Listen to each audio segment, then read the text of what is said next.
The emergency broadcast crackled through every communication device across the galaxy, cutting through entertainment programs, business meetings, and even the most classified military channels. The voice that came through was weak, desperate, and utterly alien to human ears. This is Delegate ZYX Aria of the Galactic Cooperation Council. We are under attack. Our defensive fleets they're gone. The Void Hunters have broken through the outer rim. We estimate 6 standard cycles before they reach the core worlds. If anyone can hear this, if anyone in the galaxy still has the strength to fight, please, we need help. The message repeated 3 times before cutting to static. On Earth, in the underground bunker that served as humanity's primary military command center, General Patricia Ironjaw Morrison stood before a massive holographic display showing the galaxy's spiral arms. Red dots indicated the Void Hunters' advance, while blue dots showed the rapidly disappearing Council forces. The picture was grim. "Ma'am," called out Lieutenant Commander Sarah Chen from her station, "we're getting similar distress calls from at least 40 different species. The Zephyrians, the Crystalline Collective, even the warrior clans of Rigel. They're all falling back to the core worlds." Morrison's weathered face remained impassive. At 62, she had seen humanity's rise from a planet-bound species to the galaxy's most feared warriors. Earth had been classified as a death world by the Galactic Council, a planet so hostile that only the most dangerous and adaptable species could survive there. What the Council hadn't realized was that surviving on a death world had made humans into something unique in the galaxy. "What's our current fleet status?" Morrison asked her aide, Colonel Marcus Rodriguez.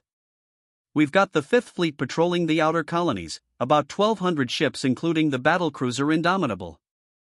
The 3rd Fleet is protecting the Sol system, 800 ships with the flagship Defiant. The 7th Fleet is conducting anti-piracy operations in the neutral zone, roughly 400 ships. And we've got the 1st Fleet here at Earth, our crown jewel, 1,500 ships including the dreadnought Unstoppable." Morrison nodded slowly. In total, humanity had nearly 4,000 warships, each one designed by a species that had learned to fight not just other species, but their own planet's attempt to kill them daily. Hurricane-force winds, volcanic eruptions, earthquakes, tsunamis, predators with claws and teeth, Earth had thrown everything at humanity, and humanity had not just survived but thrived. "Sir," Chen interrupted, "we're receiving a direct communication from the Galactic Council. It's addressed specifically to humanity." "Put it through." The holographic display shifted to show a tall, ethereal being with translucent skin and large, multifaceted eyes. This was High Counselor Threndell, leader of the Galactic Cooperation Council and representative of the Ethereal Collective, one of the galaxy's oldest and most advanced species. "Greetings, General Morrison of the Human Defense Force," Threndell's voice carried the weight of exhaustion and fear. We find ourselves in the most desperate situation our civilization has faced in over 10,000 years. The Void Hunters have returned." Morrison had heard of the Void Hunters in classified briefings. They were a nomadic species that had appeared throughout galactic history, consuming entire star systems before vanishing back into the dark spaces between galaxies. The last time they had appeared was 3,000 years ago, before humanity had even developed writing. "The Void Hunters are not merely conquerors," Threndell continued. "They are devourers. They consume life force itself, leaving behind empty husks of planets. Our most advanced weapons barely scratch their ships.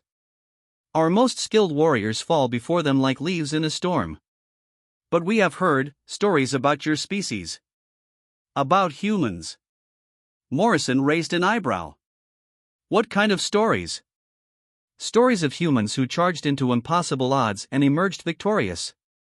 Stories of human ships that refused to retreat even when overwhelmed. Stories of human warriors who fought with such ferocity that even the warrior clans of Rigel requested to study your combat techniques." Threndell's form seemed to shimmer with desperation. "We classified your homeworld as a death world because we could not imagine how any intelligent species could survive there. But perhaps that is exactly what we need now." The transmission paused, and Morrison could hear the sound of explosions in the background. "I must be direct, General Morrison. We are asking humanity to do what no other species in the galaxy has ever done. We are asking you to face an enemy that has never been defeated. We are asking you to fight for species that have shown you little more than condescension and fear since you joined the galactic community. We are asking you to risk everything. Morrison looked around the command center at her officers. She saw the same expression on every face, not fear, but anticipation. Not doubt, but determination. These were humans, and humans didn't back down from impossible odds. High Counselor, Morrison said, her voice carrying the authority of someone who had never lost a battle, you seem to forget something important about Deathworld species. We don't just survive impossible odds. We thrive on them. The relief in Threndel's multifaceted eyes was visible even through the holographic display. Then you will help us? Colonel Rodriguez, Morrison called out without taking her eyes off the display, send a message to all fleet commanders. Operation Deathworld is now active. All ships are to converge on the staging area at Alpha Centauri. We're going to war. Yes, ma'am. Rodriguez responded with barely contained excitement. Morrison turned back to Threndel. High Counselor, we'll need everything you have on these Void Hunters. Ship specifications, weapon capabilities, tactical analyses, everything. And we'll need it fast. Of course, General. But I must warn you, our combined fleets numbered over 50,000 ships. They lasted less than 6 hours against the Void Hunters' main force. Morrison's smile was sharp enough to cut diamond. High Counselor, you're thinking like prey. We're going to show you how predators fight. The transmission ended, and immediately the command center erupted into controlled chaos. Officers began coordinating the largest military mobilization in human history. The 4 fleet commanders, Admiral Bulldozer Thompson of the 5th Fleet, Admiral Ice Queen Voss of the 3rd Fleet, Admiral Wildfire Patel of the 7th Fleet, and Admiral Thunderbolt Jackson of the 1st Fleet, appeared on holographic displays as they received their orders. Ladies and gentlemen, Morrison addressed her fleet commanders, we're about to do something that no species in galactic history has ever attempted. We're going to take the fight to an enemy that has never been defeated. But remember, we're humans. We come from a world that tried to kill us every single day, and we made it our home. We're going to show the galaxy why Earth is called a death world. 3 days later, the human fleet had assembled at Alpha Centauri. Nearly 4,000 ships hung in space like a steel constellation, ranging from nimble destroyers to massive dreadnoughts. Each ship had been designed with one philosophy in mind: overwhelming firepower combined with incredible durability. Human ships didn't have energy shields like most galactic species, they had armor. Thick, redundant, incredibly tough armor that could take a beating and keep fighting. The fleet flagship, the dreadnought Unstoppable, was a monument to human engineering. 3 kilometers long, armed with enough firepower to crack a planet, and protected by armor that had been tested against everything from plasma cannons to singularity bombs. Its crew of 8,000 represented the best of humanity's warrior tradition. On the bridge of the Unstoppable, Morrison stood before a massive tactical display showing the galaxy's core region. The Void Hunter's advance was marked in red, a crimson tide that seemed to swallow everything in its path. Intelligence reports from the few surviving Council scouts painted a terrifying picture: black ships that seemed to absorb light itself, weapons that could drain the life from entire planets, and warriors that fought with the single-minded hunger of cosmic predators. Admiral Jackson, Morrison addressed the First Fleet's commander. What's our estimated time to the first contact zone? 18 hours at maximum burn, General. The Void Hunters have established a forward base in the Kepler 442 system. According to Council intelligence, they're using it as a staging area for their final push toward the core worlds. And the other fleets? Admiral Thompson's 5th Fleet will hit their supply lines in the Vega system. Admiral Voss's 3rd Fleet will establish a defensive perimeter around the Council evacuation routes. Admiral Patel's 7th Fleet will conduct hit-and-run attacks on their outer formations. We're the hammer, they're the anvil. Morrison nodded. It was a classic human tactic, multiple simultaneous attacks designed to confuse and overwhelm the enemy. The Void Hunters might have superior technology, but they were about to learn that humans had something no other species in the galaxy possessed: the tactical experience of a species that had fought wars against itself for millennia. "Ma'am," called out Commander Chen, who had been transferred to the Unstoppable for the mission, "we're receiving a communication from the Council evacuation fleet. They're requesting permission to observe our attack." Morrison considered this. The Council had never seen humans fight in a major space battle. All they knew were stories and minor skirmishes. This would be their first real look at what Death World warriors could do. Permission granted. But they stay at a safe distance. This is going to get messy. 12 hours later, the human fleet dropped out of hyperspace at the edge of the Kepler 442 system. What they saw defied every expectation they had formed about space warfare. The Void Hunters' ships were like nothing in the galactic database. They seemed to be made of living shadow, their hulls rippling and shifting as if composed of liquid darkness.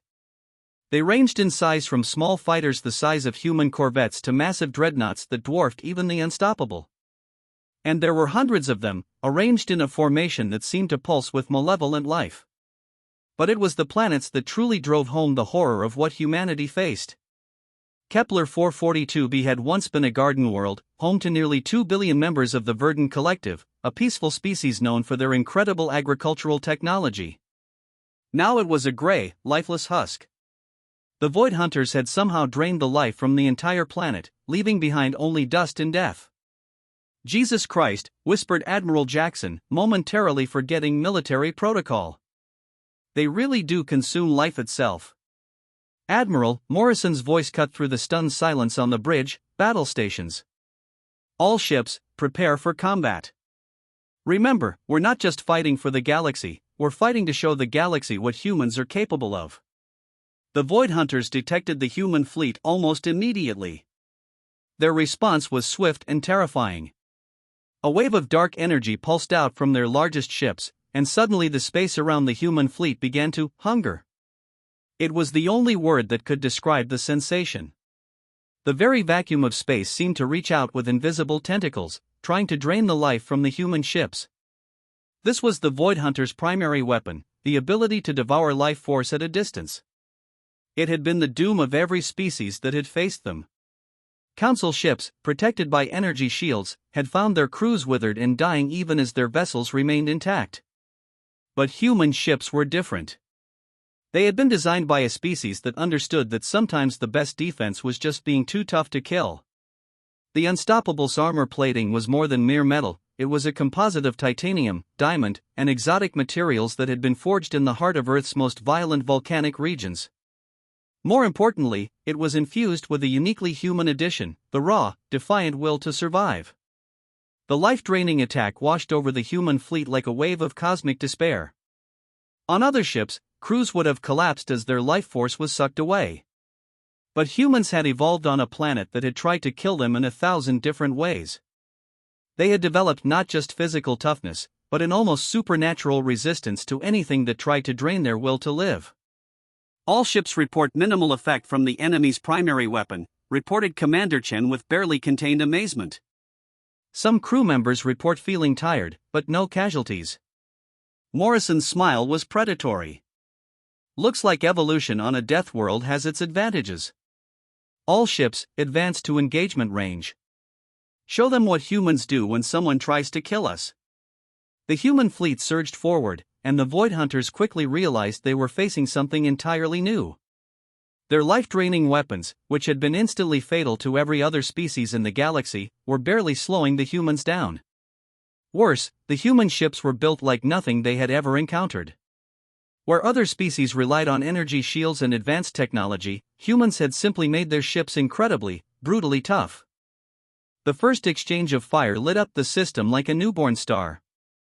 The Void Hunters' weapons were devastating, beams of pure entropy that could age a ship to dust in seconds, gravity weapons that could crush a vessel into a marble-sized ball of compressed metal, and quantum disruptors that could phase matter out of existence. But human weapons were different. They were crude, brutal, and absolutely devastating. While other species had developed elegant energy weapons, humans had perfected the art of hurling very large, very fast, very explosive things at their enemies.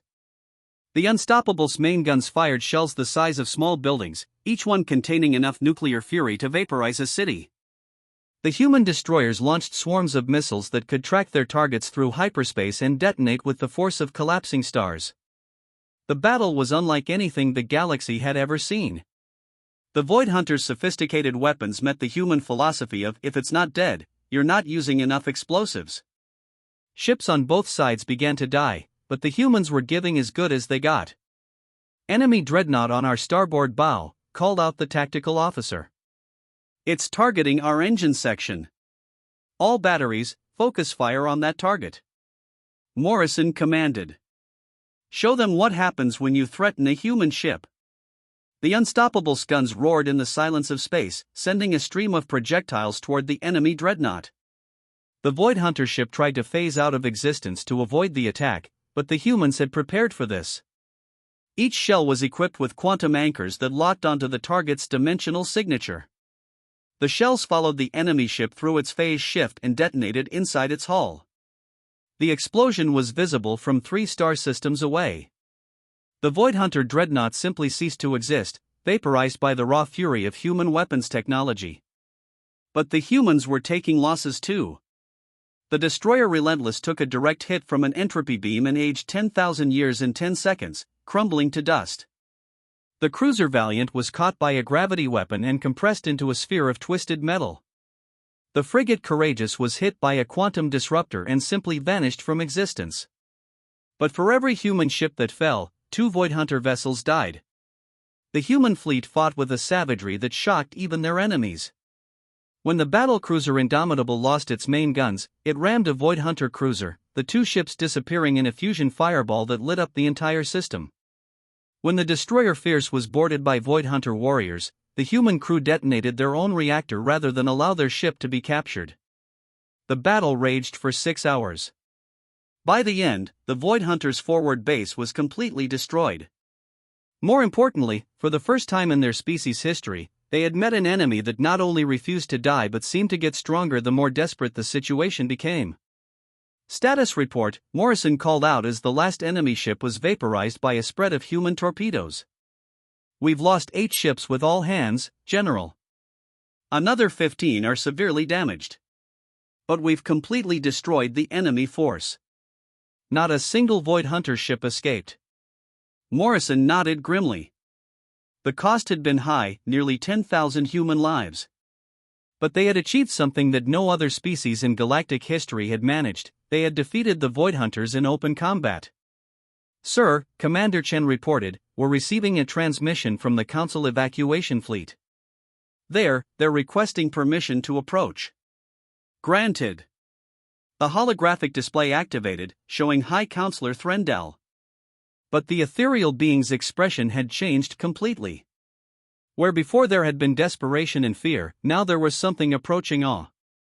"General Morrison," Threndal's voice carried a note of wonder, "we monitored your entire battle. In 6 hours, you accomplished what our combined fleets could not do in 6 days. You actually defeated them.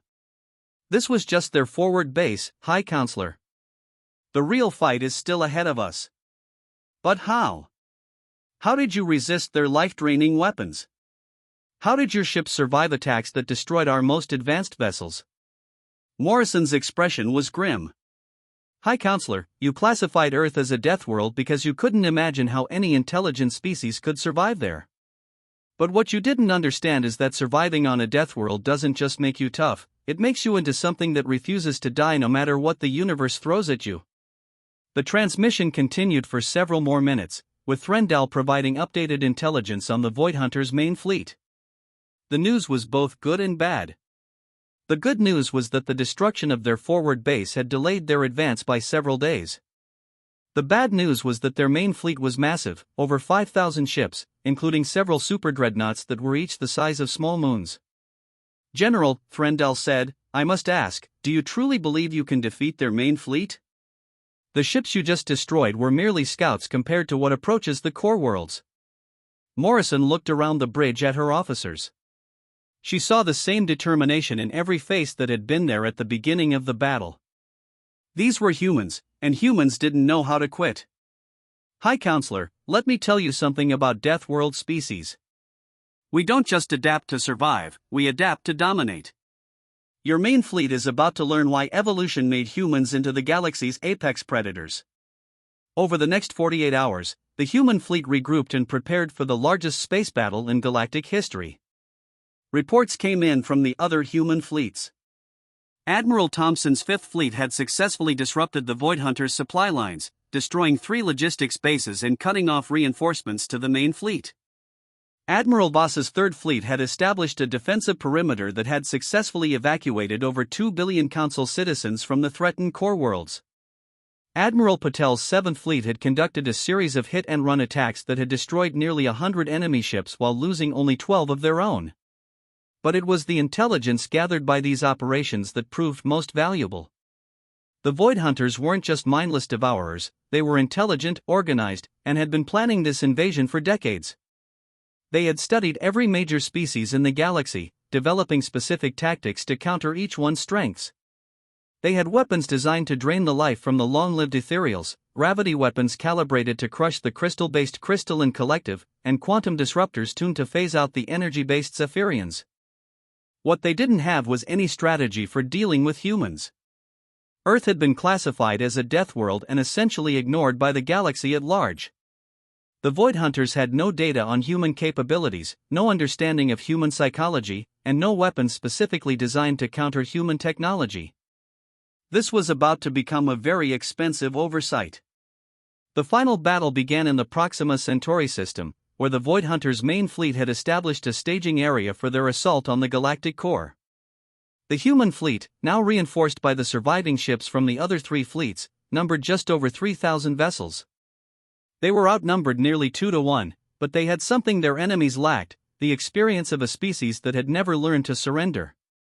The Void Hunters' main fleet was a sight that would have broken the morale of any other species. Ships the size of cities hung in space like dark monuments to cosmic hunger.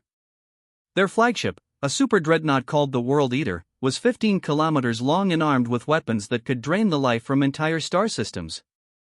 Surrounding it were hundreds of smaller vessels, each one more than a match for the strongest ships in the Council fleet. But the humans had prepared for this. In the time since the first battle, human engineers had been working around the clock to upgrade their weapons and armor. They had studied the wreckage of destroyed Void Hunter ships and learned how to counter their most devastating weapons.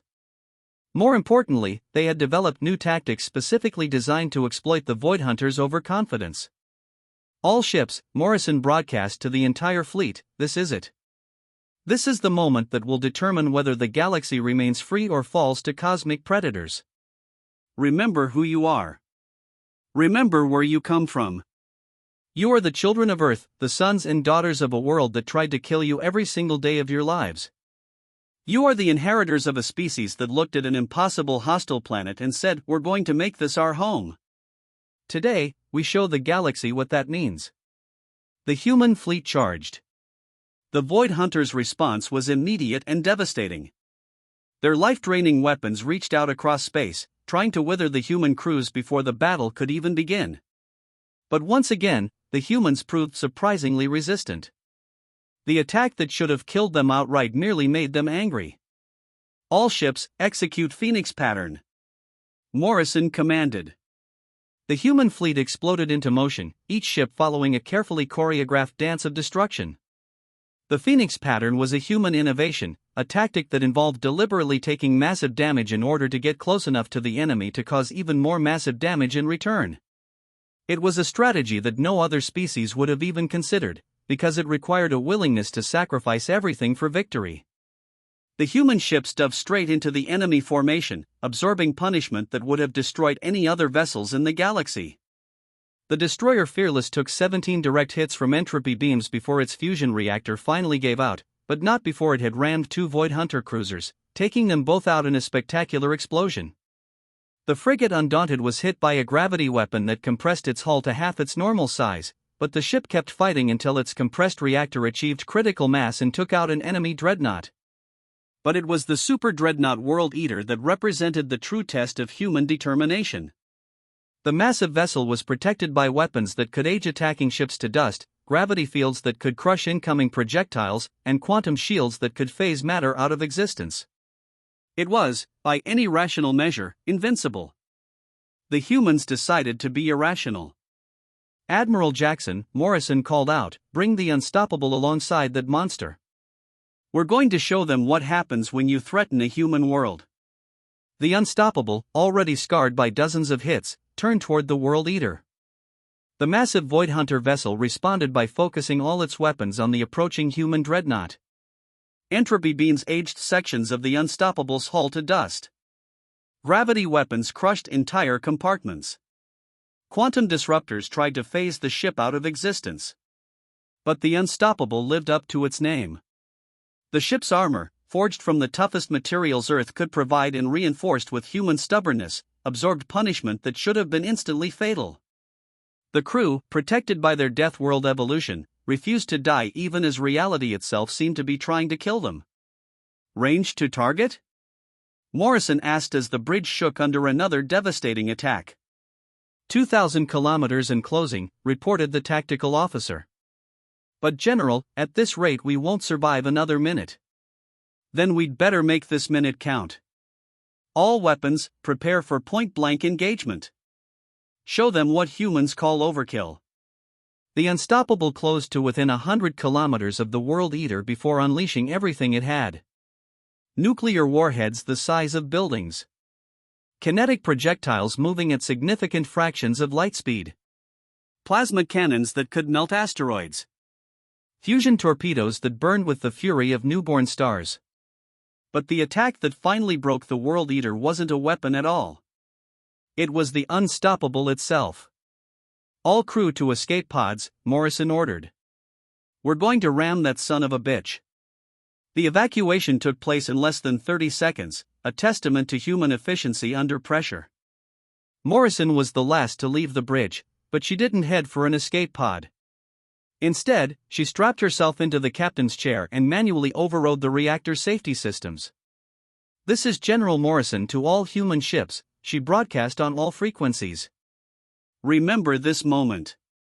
Remember that when the galaxy called for help, humans answered. And remember that we don't just answer, we answer with everything we have."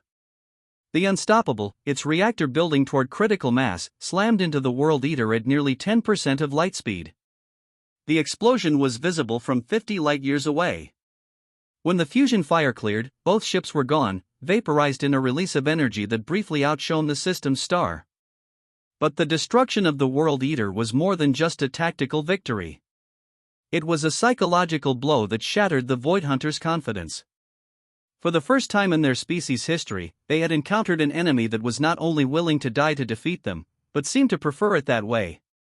The battle continued for another 4 hours, but the outcome was no longer in doubt. The human fleet, now under the command of Admiral Jackson, systematically destroyed the remaining Void Hunter vessels. The enemy ships, demoralized by the loss of their flagship and confused by human tactics they had never encountered, began to retreat. But the humans weren't finished. They had learned from studying Void Hunter technology that the enemy ships were powered by massive life force engines that stored the energy drained from conquered worlds. These engines were not just power sources, they were prisons, containing the stolen life force of billions of sentient beings. "All ships," Admiral Jackson broadcast, "new primary objective. Target the enemy engines. We're going to free every soul these bastards have stolen." The final phase of the battle was unlike anything in galactic history. As human weapons tore into the Void Hunter engines, something miraculous happened. The stored life force, freed from its prison, began to return to the universe. Dead worlds came back to life. Sterile space bloomed with energy. The very fabric of reality seemed to sigh with relief as the stolen life returned to where it belonged. When the last Void Hunter ship was destroyed, the human fleet found itself alone in a system that was suddenly, vibrantly alive. The previously dead planets of Proxima Centauri had been restored to their original beauty. Space itself seemed to sparkle with renewed energy. "Admiral," reported Commander Chen, "we're receiving communications from across the galaxy. The restoration effect is spreading. Dead worlds are coming back to life. Species that were thought extinct are reappearing. The Void Hunters didn't just drain life, they stored it. And now it's all coming back." Admiral Jackson nodded grimly. The cost had been enormous, nearly half the human fleet had been destroyed, including the flagship and General Morrison herself. But they had achieved something that no other species in galactic history had managed. They had not only defeated the Void Hunters but had undone the damage they had caused across millennia. 3 days later, Admiral Jackson stood on the bridge of the cruiser Defiant, now serving as the temporary flagship of the human fleet. Before him, a holographic display showed representatives from every major species in the galaxy. The Ethereal Collective, the Crystalline Collective, the Zephyrians, the warrior clans of Rigel, and dozens of others, all united in a way that had never before been possible. High Counselor Threndell spoke for them all. Admiral Jackson, representatives of humanity, the Galactic Council wishes to formally thank you for your service to all sentient life. Your species has accomplished what we thought impossible. You have saved the galaxy. Jackson's response was typically human, direct and to the point. High Counselor, we didn't save the galaxy. We just did what humans do when someone threatens innocent people. We fought back. But the cost, Threndell continued, you lost nearly half your fleet. Thousands of your people died. And your General Morrison. General Morrison died the way she lived, fighting to protect others. She would have called it a good death. Threndell's multifaceted eyes seemed to shimmer with an emotion that might have been tears. The Council has debated for days about how to properly honor your sacrifice. We have decided that humanity will be offered full membership in the Galactic Council, with all the rights and privileges that entails. More than that, we wish to establish a new military alliance with Earth as the primary defense coordinator. The galaxy needs protectors, and we have learned that humans are the greatest protectors we have ever known. Jackson considered this carefully. High Counselor, I'll need to discuss this with Earth Command. But I can tell you this, if the galaxy is ever threatened again, humans will answer the call. That's what we do. There is one more thing, Threndell added. The Council has voted to reclassify Earth. It is no longer listed as a death world. We now classify it as a forge world, a planet that forges heroes. Jackson smiled. High Counselor, I think General Morrison would have liked that. The transmission ended, and Jackson turned to look out at the restored Proxima Centauri system. In the distance, he could see the ships of the human fleet beginning their long journey home. They would return to Earth as heroes, but Jackson knew that wouldn't change them. They would still be the same humans who had answered the galaxy's call for help without hesitation. Because that's what humans did. When the universe presented them with an impossible challenge, they found a way to overcome it. When faced with enemies that had never been defeated, they figured out how to defeat them. When asked to save a galaxy that had never fully accepted them, they did it anyway. They were the children of Earth, the sons and daughters of a forge world that had shaped them into the galaxy's ultimate protectors. And as long as humans existed, no force in the universe would ever threaten innocent life without facing the full fury of a species that had learned to thrive in the face of impossible odds. The galaxy had cried out for help, and the Deathworlders had answered. They had answered with everything they had, and it had been enough. In the weeks that followed, the full scope of the human victory became clear. The Void Hunters had been completely destroyed, their technology analyzed and their threat eliminated forever. The restoration of stolen life force had brought back entire civilizations that had been thought lost.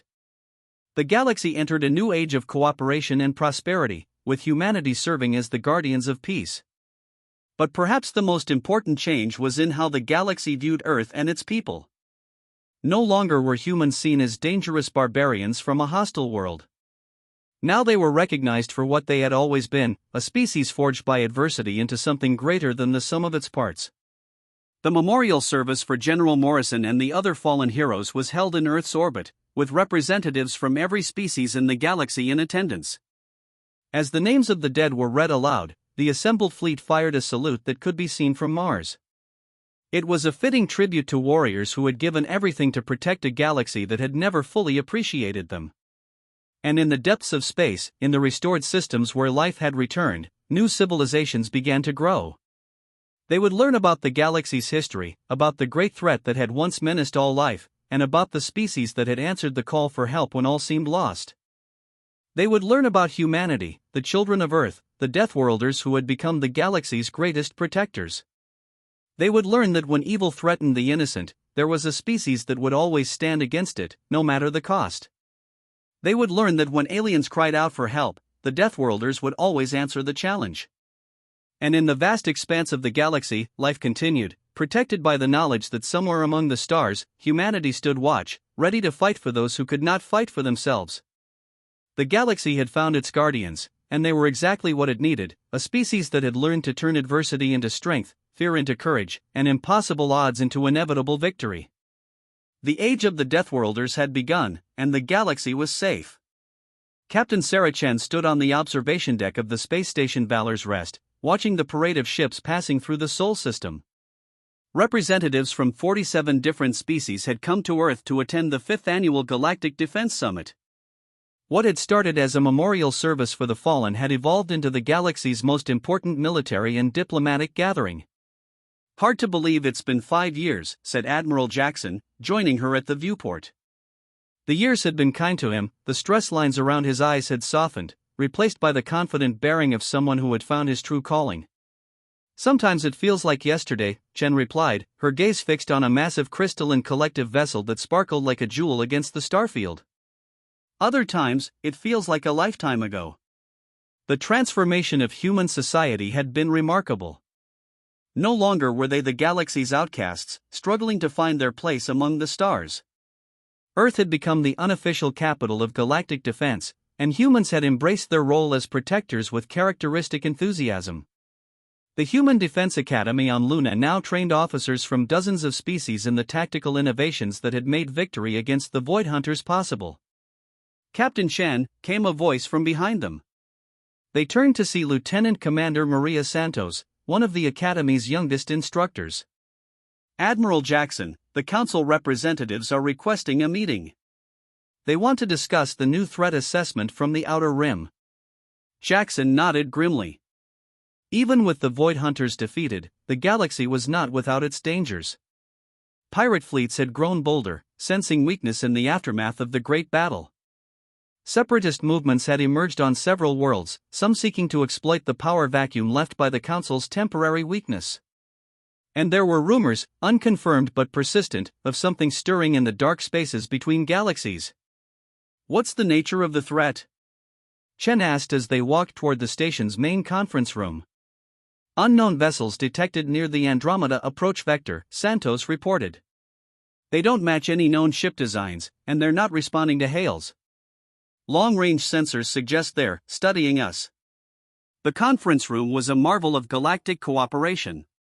Representatives from dozens of species sat around a massive holographic display table, their various forms of communication equipment translating everything into real-time understanding. High Counselor Threndell, now showing his advanced age but still sharp as ever, presided over the gathering. Admiral Jackson, Captain Chen, Threndell's voice carried the weight of accumulated wisdom. "Thank you for joining us. We face a new challenge that requires human insight." The holographic display activated, showing the galaxy's edge where long-range sensors had detected the mysterious vessels. There were 12 of them, each one roughly the size of a human dreadnought but with a design philosophy that was utterly alien. They seemed to be constructed from what looked like crystallized starlight, their hulls shifting and flowing as if made of liquid energy. "They appeared 6 days ago," reported Commander Vexlon of the Zephyrian Defense Corps. "They maintain a position exactly 1 light-year from our border, neither advancing nor retreating. They scan our space with instruments we cannot identify, but they have made no hostile moves." "Any attempts at communication?" Jackson asked. 17 different protocols, including mathematical sequences, universal constants, and even artistic expressions. They acknowledge our transmissions but do not respond in any recognizable format." Chen studied the display carefully. Something about the ship's formation nagged at her. "Admiral, look at their positioning. It's not random. They're arranged in a perfect geometric pattern, specifically, a dodecahedron." Jackson's eyes narrowed. "That's a pattern that appears in human sacred geometry. And in ancient council texts about the precursor civilization." A hushed silence fell over the room. The precursors were a legendary species that had allegedly existed millions of years ago, before any of the current galactic civilizations had evolved. They were said to possess technology that bordered on the divine, but all evidence of their existence had been lost to time. Counselor Threndell, Jackson continued, do you have any records of precursor contact protocols? The ethereal being's form shimmered with uncertainty. The archives speak of the precursors as observers, not conquerors. They were said to appear during times of great change, studying how younger species adapted to new challenges. But these are myths, legends passed down through 100 generations. Maybe, Chen said thoughtfully, but consider the timing. The Void Hunters were the first galaxy-wide threat in 3,000 years. Now, just 5 years after their defeat, these ships appear. What if the precursors have been watching us all along, and our victory against an impossible enemy has finally gotten their attention? The debate that followed lasted for hours. Some representatives argued for immediate military action, fearing another invasion. Others advocated for caution, pointing out that the mysterious vessels had shown no hostile intent. The humans, as usual, suggested a more direct approach. We should go talk to them, Jackson said simply. Not with a fleet, not with weapons, but with a small diplomatic vessel. Show them that we're not afraid, but we're also not looking for a fight. And if they prove hostile, ask General Mortak of the warrior clans of Rigel. Then we'll deal with that when it happens, Chen replied.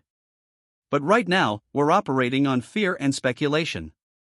We need information. The vote was close, but the human proposal carried. Within 12 hours, a small diplomatic vessel, the frigate Curiosity, had been prepared for the mission. The crew was entirely volunteer, led by Chen herself, and included representatives from 5 different species. The journey to the galaxy's edge took 3 days. As they approached the mysterious vessels, the Curiosity's sensors began detecting energy signatures unlike anything in the galactic database. The ships were not just made of crystallized starlight, they were actually constructed from pure energy held in a stable matrix by technology that defied every known law of physics. Captain, reported the ship's science officer, we're receiving a transmission. It's beautiful. The message that came through was not words or images, but pure mathematics, equations that described the fundamental forces of the universe in ways that made even the most advanced galactic scientists weep with joy. It was art and science combined, a language that spoke directly to the intellect and the soul. Chen found herself understanding the message on a level that transcended normal communication. The beings in the crystalline ships were indeed the precursors, ancient beyond measure, and they had been watching the galaxy's development for millions of years. They had seen the rise and fall of countless civilizations, the birth and death of entire species, the endless cycle of growth and decay that marked the progression of cosmic time. But humanity's victory against the Void Hunters had been something new. For the first time in their long observation, they had witnessed a species that not only survived an impossible challenge but grew stronger from it. They had seen the children of Earth take their place as the galaxy's protectors, and they were impressed. The precursors' message was both an invitation and a test. They wanted to share their knowledge with humanity, to pass on the accumulated wisdom of millions of years. But they also wanted to see if humans were truly ready for such responsibility. As the Curiosity returned to Earth with news of the precursors' offer, Chen couldn't help but smile. Once again, the galaxy was presenting humanity with an impossible challenge. Once again, humans would find a way to rise to meet it. The age of the Deathworlders was far from over. If anything, it was just beginning.